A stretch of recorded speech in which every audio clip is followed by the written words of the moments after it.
Hello everyone. In this lecture, we're just going to, this section of the lecture, I'm going to walk you through setting up a basic lesson plan. So let's remember our key definitions, and I'll put them on the screen right here. We have objectives, procedures, if I can spell, procedures, materials, and assessment. So we're learning the basic way to make a 4-column lesson plan, and then we can make it more complicated and more efficient by revolving it into a task stream. But let's take our baby step first, and let's look at what a lesson plan is. Remember, a lesson plan is 1 day of objectives and how you're going to meet those objectives. Remember, we have objectives, which is a basic objective of what we're going to teach. And then we have remediation and enrichment objectives that will help people either do a better job on their objective or to help people who are struggling with objectives. If you missed Saturday's class, no worries. At the end of this lecture, I'm going to add a section on basic objective writing. So don't worry about that. So let's look at, so you can fast forward and go backwards and forwards however you want to. So let's look at basic objectives and basic objective writing and how to do lesson plans. So our lesson plan that we're going to create in Microsoft Word is a lesson plan for 1 day. Remember that when we say 1 day, we mean 1 50-minute class. So I will delete this. Goodbye. And there's several ways, just looking at Microsoft Word, that you can do a basic lesson plan. I'll go ahead and put it into a 12 font, which will look nice, and you can pick your style. I've always, Times New Romans is okay. You can do Arial Black. You can do whatever you want to. I like Arial Black, so we'll go with that. Now, what many people do, just making a basic lesson plan, is they'll center and they'll say lesson plan day 1. And then they'll go ahead, and you can, however you want to do it, you can do subject,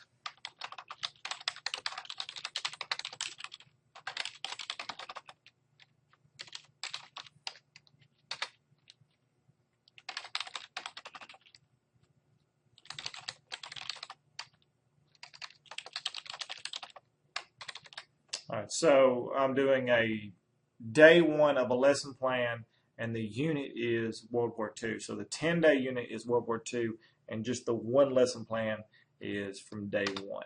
So that's how many people will start their lesson plan out. And then what you'll need to do is you need to set up your tables and your columns however you wish to do. And there's really no uniformity to this. There's no guideline, no rules. But let me walk you through how to create a table. And what I would do is I'd go insert, and let me make sure I can find it because tables are sometimes hard to find. And there's your table tab, and it's going to say, what do you want your table to look like? And I'm going to do 4 because I'm going to have 4 major columns. And I'll go ahead and do that.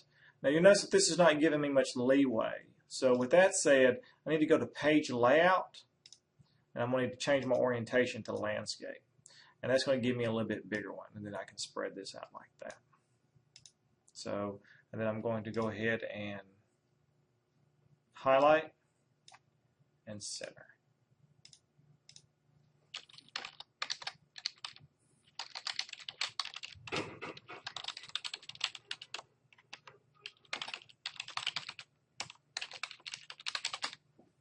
Something like that, and then I can tab that out, and I can make it bigger, and then I can, and I'm just going to go ahead and save it on my desktop, just in case anything happens. I don't want to lose that. So that's how I would start a basic lesson plan, and a basic, just a 1-day lesson plan. It's real simple, real easy. So that's how I would do that. Whenever I'm writing my lesson plan, my objective, I would do objective number 1. Period. And then how we know how to write them. The student will, and then evaluate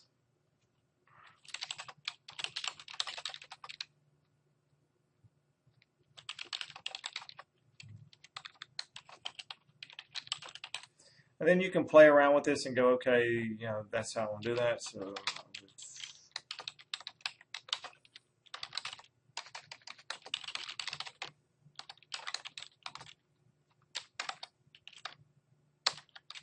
like that.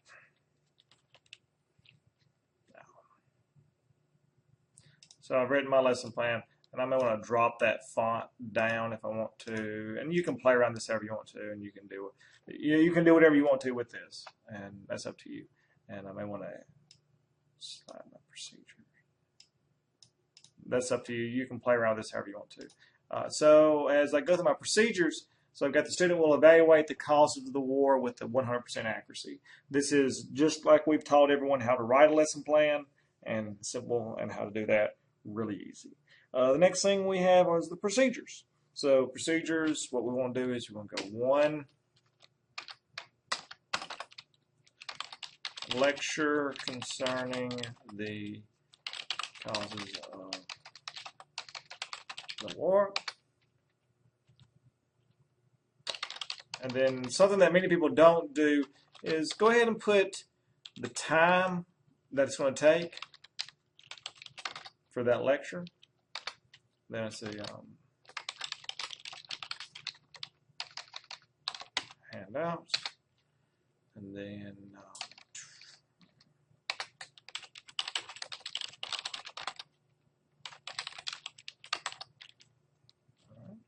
and then for materials, for 1, we'll put 2 handout. What's that? Assessment, graded handout.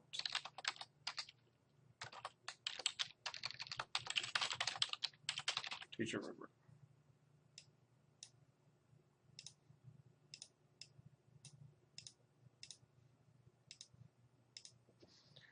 So that's how I would do a lesson plan. The student will evaluate the cause of the war with 100% accuracy. I'm guessing on the levels. Bloom's evaluation, DLK 3. Procedures, lecture concerning the cause of the war. 2, provide handout. 3, review directions. Materials, PowerPoint handout, assessment, graded handout, and teacher rubric. So that's how you do a basic lesson plan, and that's how you would start it out. Now, what we would also need to do is this needs to be in your materials. So as you're doing a lesson plan, you need to create materials. So you would say, see, Appendix 1,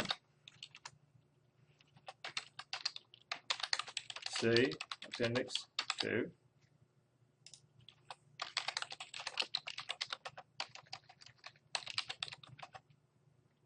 three. And then as you're scrolling down here,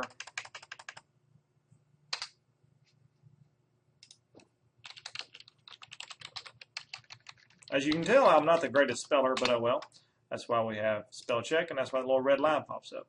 I would go ahead and start my page, which is called Appendix. And I would do Appendix 1.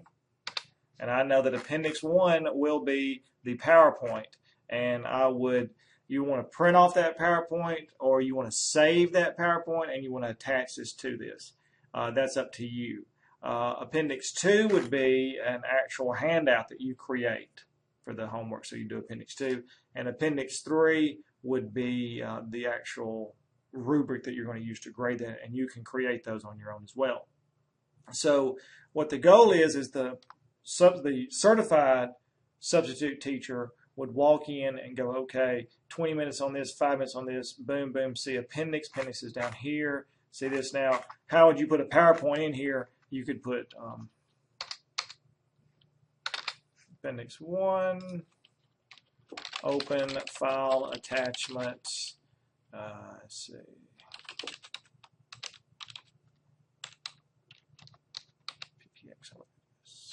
So, simple as that, easy as that. And then Appendix 2 would be, you'd actually have that attachment on there as well.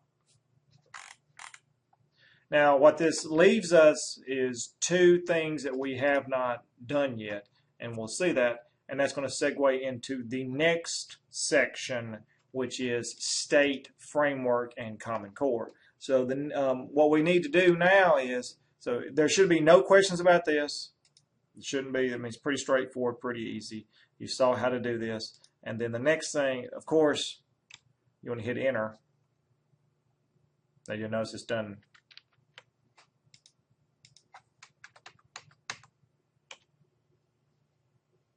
Number 2 would be remediation. If you don't like these numbers, there is a way you can get this, continue numbering. You can also change the number, restart at 1, however you want to do that. I would probably restart that one at 1.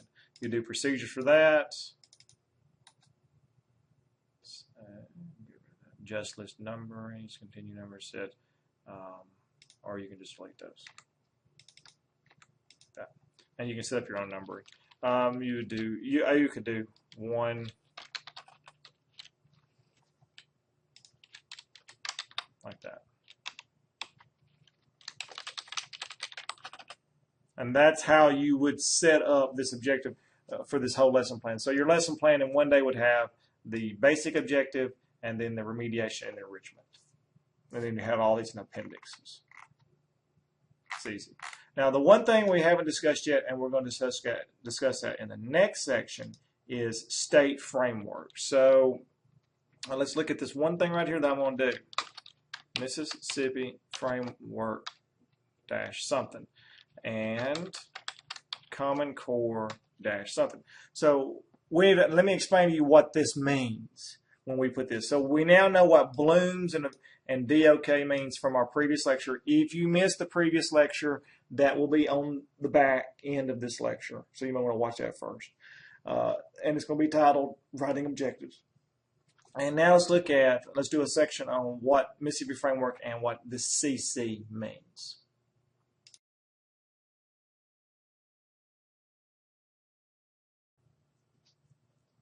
Okay, this is the Mississippi Department of Education website. So what we are looking for when we look at this website is the Mississippi Curriculum Standards. Now, you may ask, why are we doing this? Because if we're going to write objectives, we have to align them with the Mississippi Curriculum Standards. Now, whenever you become a teacher and you're certified, you will actually be expected to know this. There will be a curriculum expert who will, in all likelihood, walk up to your classroom during your first year of teaching or your first week of teaching and hand you the curriculum standards that you need to align your objectives with. With that said, I'm going to show you where they're getting them so that you can write your objectives pretty easily. This is the Mississippi Department of Education website. I got here by going to Google and typing in Mississippi Department of Education. It's real easy. And this is their basic website. This website can be confusing. It has a lot of dead links to it, and it's not very well built. With that said, I will teach you how to get to the curriculum standards. To do that, I usually just type in curriculum framework. This will get you to curriculum and instruction, and there's your website.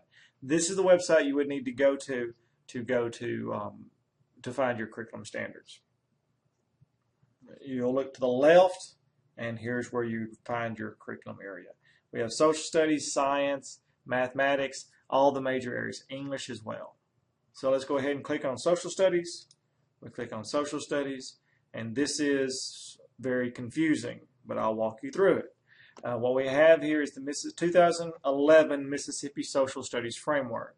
The first thing you would think, of course, is, wait a minute, it's not 2011, it is whatever year it is. Well, the 2011 was when it was changed.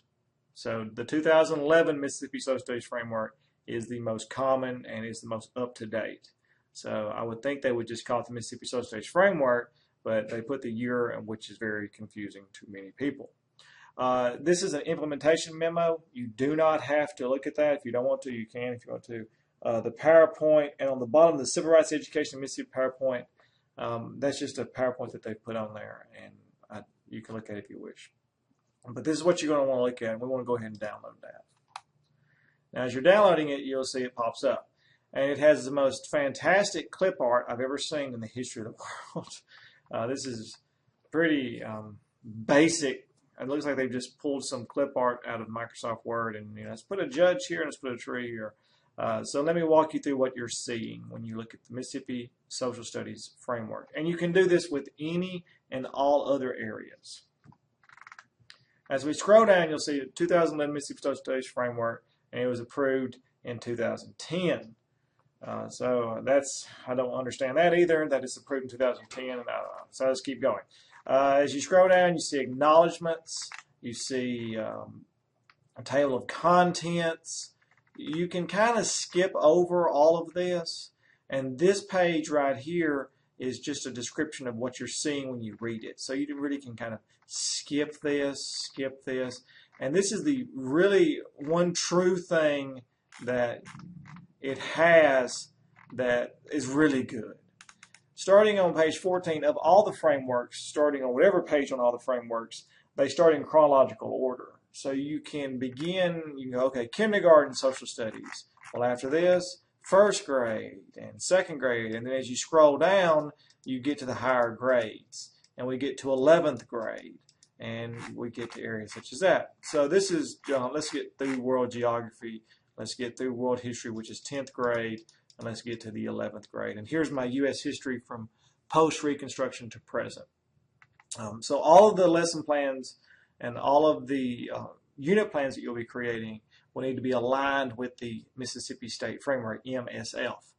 The good news is it's very easy to align them, and it's also very easy to find them because they're all in chronological order on the Curriculum Instructions website whenever you open them up. So that's how you find this. Very easy and very simple to do. So now let's get to the meat of this. What am I looking at? Whenever you get to the grade level that you're teaching, for example, 11th grade, I see a narrative here discussing that. You can read that if you want to. But here's what you're really looking for. And these are the content standards or the objectives for each area. So whenever I'm looking at U.S. history, I need to make sure that I am teaching or that I have taught throughout the school year or sometime in the school year the number 1, number 2, and so on. Global affairs. 4. Now you might think, well, what's this ABC under here mean? The ABCD under number 1 are some suggested objectives to meet that competency. So, for example, explain, analyze the expansion of federal powers. So if we look back to that original lesson plan that we did, the one that we've been working on, and we go, okay, what does that mean? What is that lesson plan about? Well, that lesson plan was about the causes of World War II. So let's see if we can find a competency and an objective which aligns with that. So as we scroll through here and we look at global affairs, analyze the effects of imperialism on the foreign policy? No. Compare and contrast the arguments? No. Draw conclusions about causes and effects of American involvement in the world wars. Well, there's where I'm going to align that with. 3C. So 3C is a very simple and a very straightforward. So when I pull up so it's global affairs 3C. So MSF 3C. So open up my lesson plan and put MSF 3-C. Now I do not need to put that this is U.S. history because I've got that right here. So everyone knows that we're in the U.S. history lesson plans and it's aligned with MSF 3C. Can it align with more than one? Yes, it can, and you can put more than one in there. So that is how we as teachers find our lesson plans and how they're aligned with individual state standards. As you go back, you'll see other ones. You can see science, and then you can see English.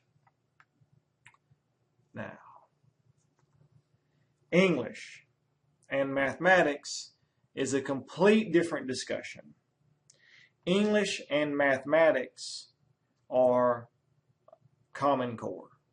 And we're going to have an in-depth lecture on Common Core and what that is, but not at this time. There's no need to do that at this time because it's just going to get us all confused. But if you're an English teacher in this class or you're a math teacher, then you're going to need to line it with Common Core. So you see 2014 Mississippi Common Core stands for English and Language Arts. You'd click that one. And this is their document for Common Core. Also, a good part about this document is it is lined chronological, just like the previous one. So if you're teaching English in first grade or 10th grade, it is once again in order, and that's the one good thing that they keep doing with this. So if I look at English and I'm in 7th grade, I can say, okay, I need to align this objective with my English. Now, English, we could say cite several pieces. So if I'm doing an English objective, I would do Common Core RL 7.1 or 0.71. So that's up to you. So I don't want to go really in depth into Common Core right now because it's a lecture upon itself.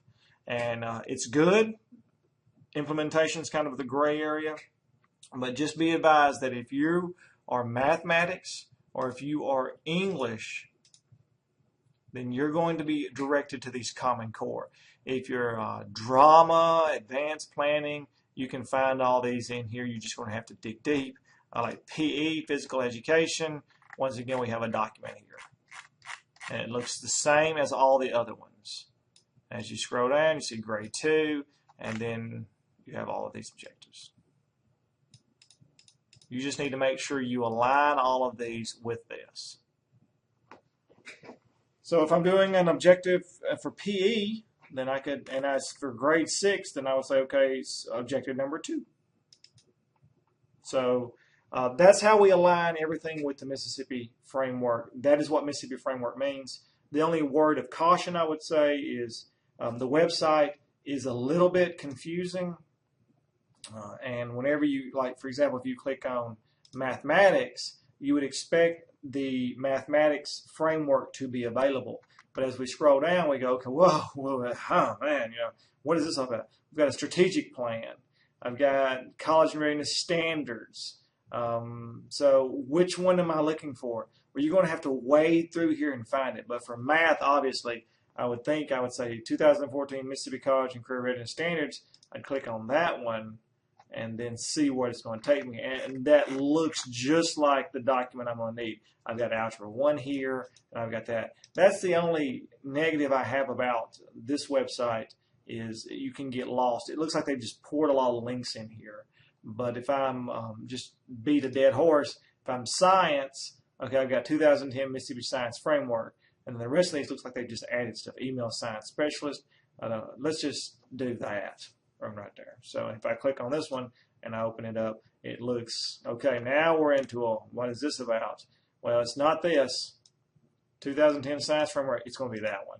So I'm going to click on that one, and there, it looks very familiar as the other ones. So when you get to the Mississippi Department of Education website, type in curriculum framework, standards framework, curriculum instruction, and you'll get there.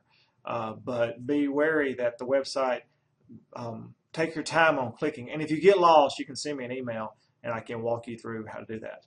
But now you know why whenever we write our objectives, what the MSF stands for. Or if you're doing English or math, you don't do it for social studies and other subjects, but you do it for English or math. You would do Common Core, and then you could do whatever abbreviation that they have in there. But now you see where we're getting that from. And whenever your principal looks at your lesson plans, that they're seeing that you are teaching the state standards and that you're aligning the state standards with your objectives. So if a student fails that objective, they're not hitting that state objective. That's what you want. So what we're going to do now is we're going to bounce into another lecture, which is going to look at procedures and how to do that. Well, we've already looked at procedures, so I've checked that off. We've looked at DOK, looked at Bloom's, we looked at state framework, and I'm going to do a lecture real quick, just briefly on what Common Core is. So that's something I'm going to add as well. But I'm just going to give you an overview of it because you keep hearing it. So I'm going to do just a real quick lecture on what is Common Core. So that's going to happen right now. This will just be a quick audio lecture talking to you about Common Core, and I want to give everybody an overview of what it was like. It all starts around 1980s with Ronald Reagan, and Ronald Reagan was a president of the time, and he during his presidency, Reagan was a big advocate of states were responsible for their own education system. So he said that the federal government doesn't need to deal with states and their education. Well, at this time, an article came out called A Nation at Risk.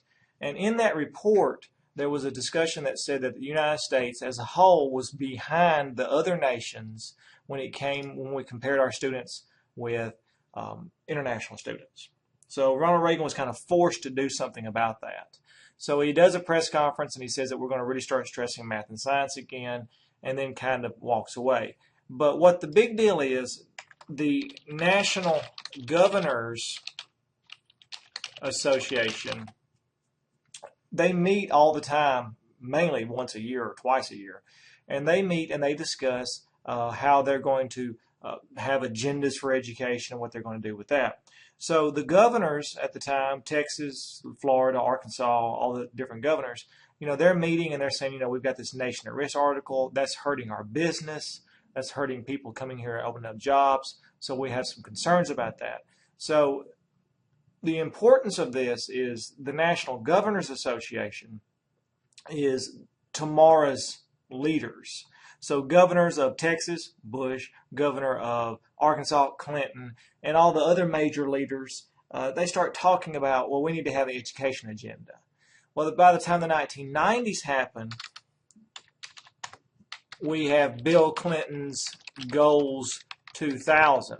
And Goals 2000 said that by 2000 we would have students, proficient at a national level on reading and mathematics and all those areas. So we start seeing from Clinton on, and it's not Clinton's fault, it's just there's been this push for every president needs to have a national curriculum agenda. And this counters the Reagan idea of every state's responsible for their own education. So now every time we have a president, we say, well, what's your educational goals? What are your goals on education? And nobody really ever comes back and says, that's up to the states. Everyone kind of has to have their own agenda. Now with that, we start seeing the 2002 piece of legislation that comes in called No Child Left Behind. In that presentation by George W. Bush, it said that from 2002 to 2014, every school district in 2014 will have 100% pass rate on all key areas. It also advocated that every state had to have a ranking system, a rating system, had to have for failing schools. Also, school districts had to have assessments that they created that would help with the rating systems, and that's how all these items worked. Well, we'll look at No Child Left Behind later, but now we start getting into what is this idea of a national curriculum standards.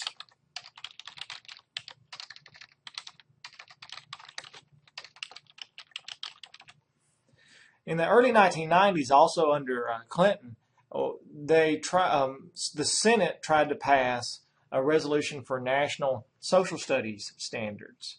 Well, that failed by a 99-to-1 vote. So the idea of national curriculum standards did not have a good appeal to many people. So what then ended up happening was it kind of gets tabled and just becomes this era that we're just going to discuss at a later time.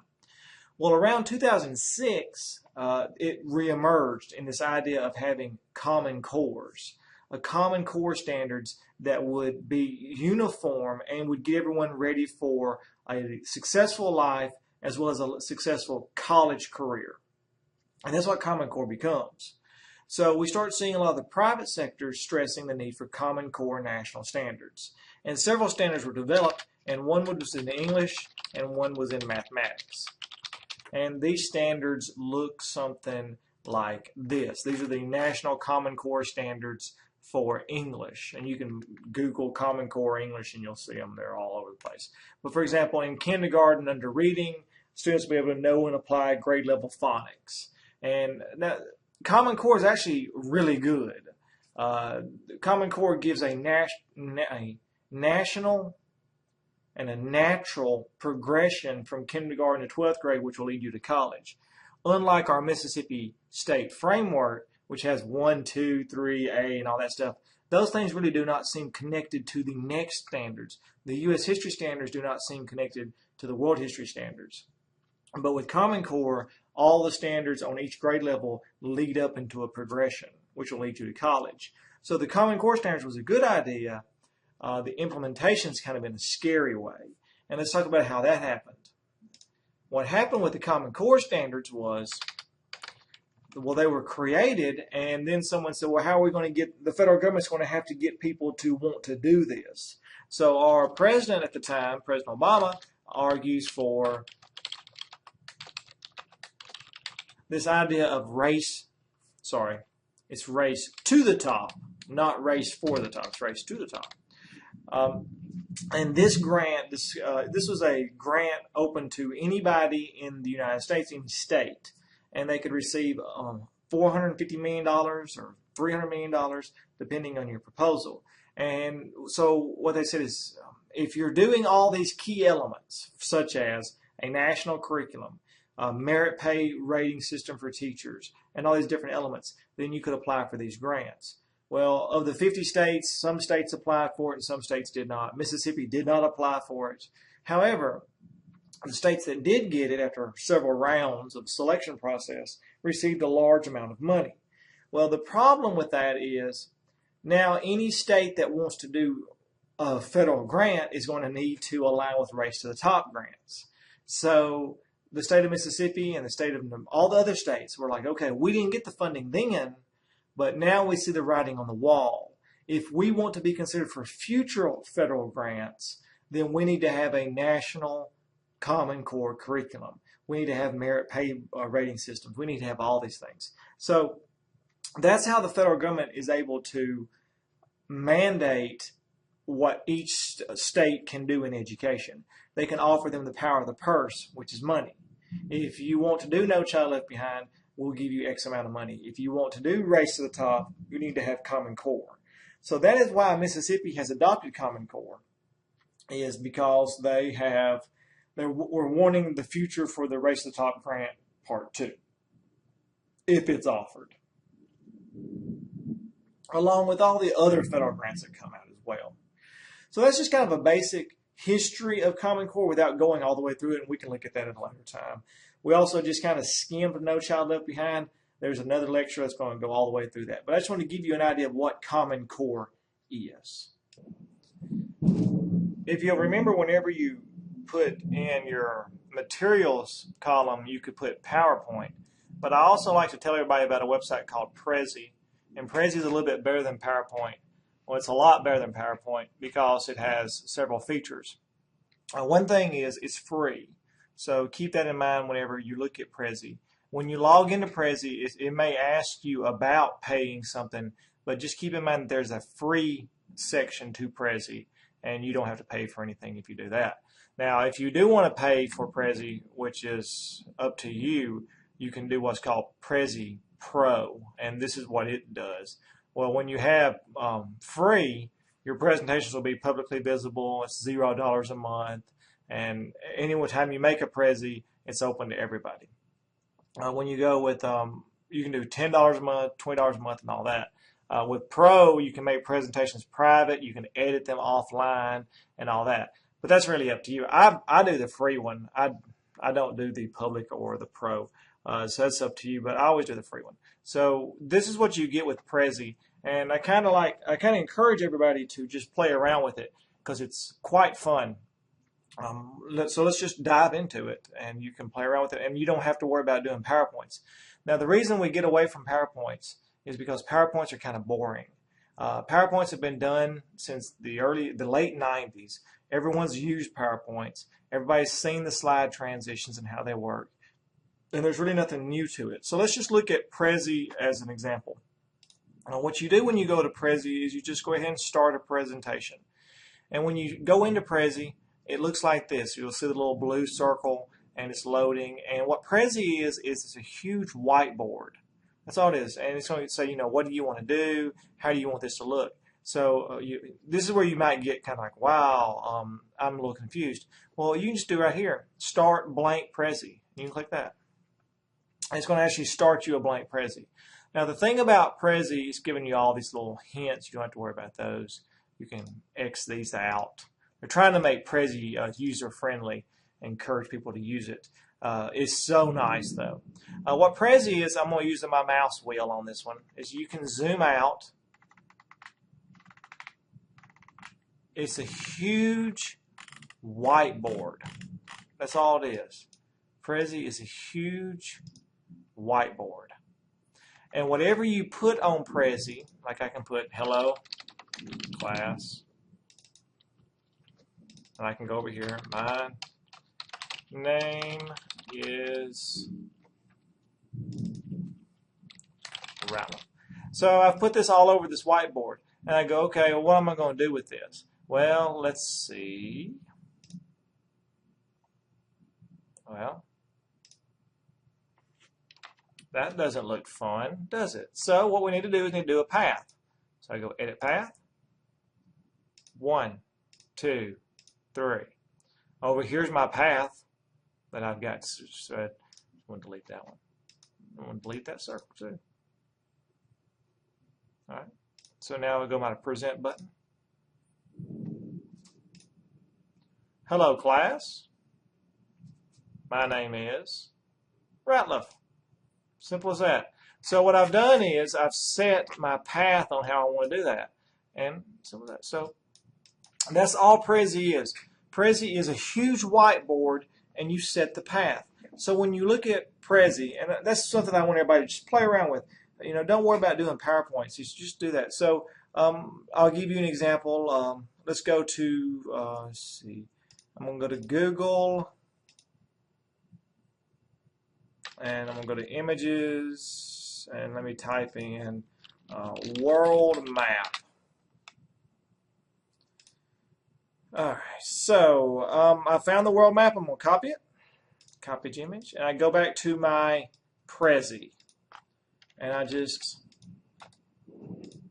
need to insert this map into this. So I go here to insert image. Well, it goes, well, what do you want to insert? Well, I need to go ahead and save that. Well, I can just do copy link address. That'll work. Well, that didn't work. My bad. So let me go ahead and save that image on my desktop. Save. And then I'm going to, there's a large strike of lightning there. So let me go ahead and select the file. And there's my world map. I'm going to open that. So I know that didn't seem easy, but what I did was I'm going to go back to this. I found a world map image. I right-clicked, and I saved the image on my desktop. And then I just went ahead and inserted that from my computer. Real easy to do. Real simple to do. But here's what the reason I discussed this is let me show you what you can do with Prezi just because this is a whiteboard. So remember, whenever I've got my path over here on the left. So if I go to my present button, it's going to go path 1, path 2, and path 3. All right, so that's how that's going to go. So I want to start the lecture by going into this world map. So I can do edit path, and I can add the map on path 4. Easy as that. So whenever I go into present, and we're bouncing from here to here, you'll see that works. But what you can also do with Prezi is you can zoom into certain sections. So I can do edit, and you can look at it however you want to insert stuff, or you can just insert frames here, and you'll notice that is I can do what's called a circle frame. and there's Australia. Simple as that. So what that means is, and I'm going to edit the path, and it's going to go to 5. So whenever I go into the present, this is step 4, this is 3, 4, and then whenever I click this, watch what happens. It's going to zoom in there. So I can actually take my path here. I can even do that.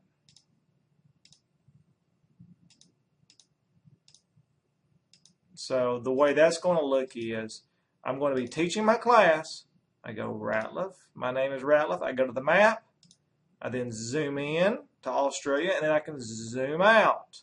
And that's the thing about Prezi is with PowerPoint, each item is a slide. So you go from one slide to the next slide to the next slide.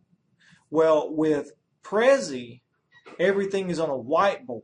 So you can put whatever you want to on this whiteboard. And you saw that you can insert images, you can do YouTube videos, which work very well. So if you want to go to YouTube, you can, and the YouTube video integration makes Prezi really worthwhile, because when you try to embed a YouTube video into a PowerPoint, it takes a lot of work. But when you want to embed a YouTube video, it's so easy. You just put the address and it works very well. So it's so much better. Now, let me go to some of my images. I'm going to exit this. And that's just a kind of a wasted Prezi. So let me go to my Prezis. And I'm going to go ahead and delete that one because it was just kind of a wasted one. And then I'm going to show you a Prezi that I've done in other classes, and this one right here.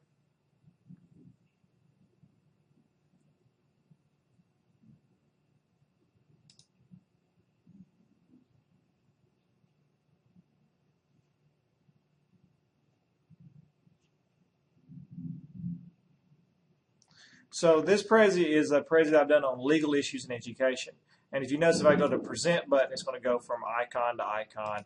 It's going to go from here to this one, to this one, to this one, to this one. And it just keeps going. And also, you notice I have YouTube videos of people making mistakes as teachers. But if you scroll out, you'll see what the whiteboard looks like. I've got YouTube videos. So you kind of just put whatever you want to on Prezi, and then you just connect everything with the links. Simple as that. So I really want you to play around with Prezi. So whenever you open up your lesson plan, instead of putting PowerPoint here, you could actually put Prezi. Now, Prezi is not mandatory as of yet. There may be a homework assignment. There might be. But Prezi is kind of cool just to play around with and just enjoy that. So that's up to you. Try Prezi. It's found at Prezi.com. It's free. Another benefit is what's called the cloud. Prezi is stored on its own servers. So whenever you go to a conference or whenever you're going to go to class, as long as you have internet access, you can open up that Prezi.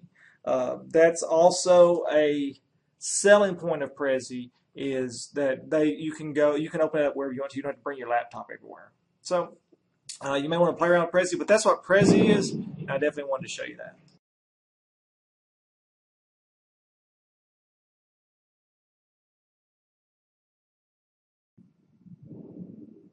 Okay, so if you already came to class, you don't need this part, but this is just a refresher on how to write a basic objective. So this is, if anyone missed the Saturday class, this is what you need to make sure you hit this lecture. When we write an objective, we have several parts. One part is the audience, and that is going to be the student will or the learner will. The next is the verb, and we get the verb from Bloom's or depth of knowledge, DOK. The next is the content.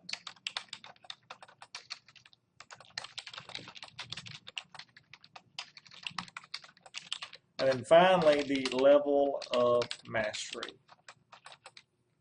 And that's self-explanatory. So let me give you an example of this. But what we're going to need is we're going to need the verbs. So let's go ahead and find the verbs by going to Google and typing in Bloom's taxonomy and pulling up this chart right here. And this will show you the chart everyone uses for Bloom's. And it goes just like this. It goes knowledge, comprehensive, application, analysis. So the harder these are, then that's going to be the higher level learning that will occur. So let's just go ahead and write an objective. So the student will, and let's pick one of the early Blooms, the easy one. Let's go with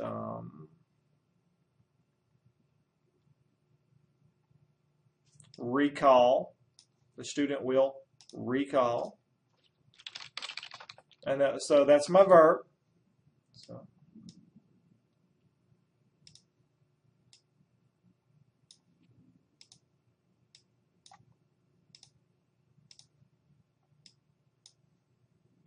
my verb. Now let's get into the content.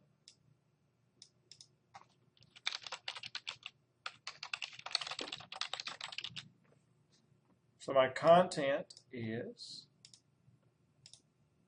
this.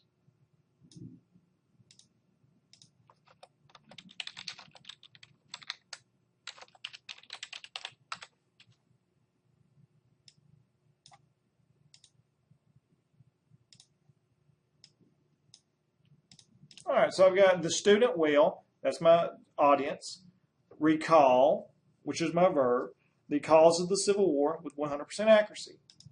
Now we can use different variations of verbs. So verbs can be used from the Blooms or the DOK. Now DOK is, go back.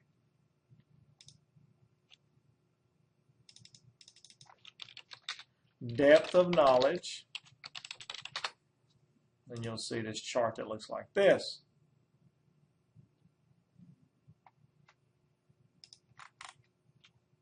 Simple as that. So when we go into that, it has level 1, level 2, level 3, or level 4.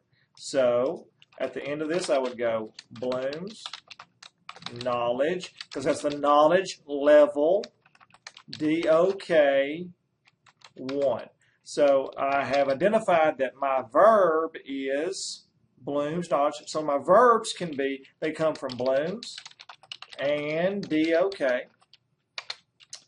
My content or my subject is I decide what I want the students to learn, and my level of mastery is at what level will the student need to perform to master the objective. So that's what the components of an objective look like. It is the student will, verb, and content. So the next keyword we need to know is enrichment objective. An enrichment objective is when a student performs very well on one objective and needs to have an opportunity to do extra work or something that's going to help them out. So for example, with this objective, I would put the student will analyze the attack on Fort Sumter in military terminology with a minimum of 3 supporting facts. So I've got the student will analyze.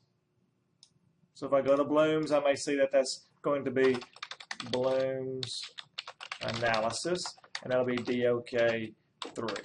So I've got the student will analyze, that's my verb, the attack on Fort Sumter in military terminology, so that's my content.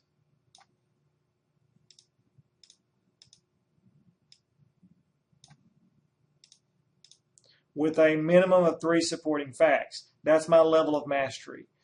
Now you're thinking, well, where's he getting these levels of mastery? you need to think about how the product that's going to be produced from this objective. In this one, this is probably going to be a basic homework assignment. In this one, this is probably going to be an essay. So with an essay, I'm going to need to be able to grade this, and to grade it, 3 supporting facts is good for that essay. I'll be happy with that. Now, the last terminology we have is the remediation objective. This is when a student does not do well on the original objective. So you want to have an objective that's going to be a little bit easier than the original objective. So I may want to say the student will recall 1 cause of the Civil War with 100% accuracy. So that's a very, very easy. Bloom's knowledge and DOK level 1. So this is just an easier objective than this original objective. Now, I probably would not.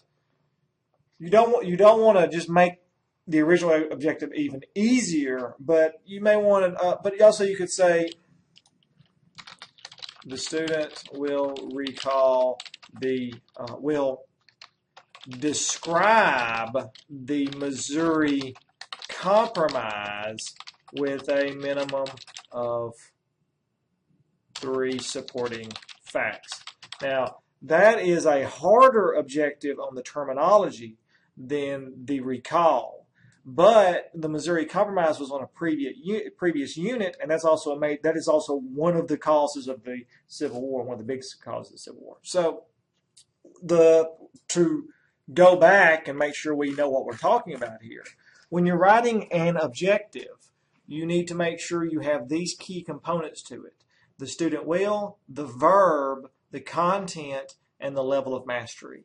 You will put those in your lesson plan here. And you also need to have a remediation and an enrichment per objective. So that's how I do. How many objectives do you need a day? That's up to you, but every objective you have has to have a remediation and enrichment objective.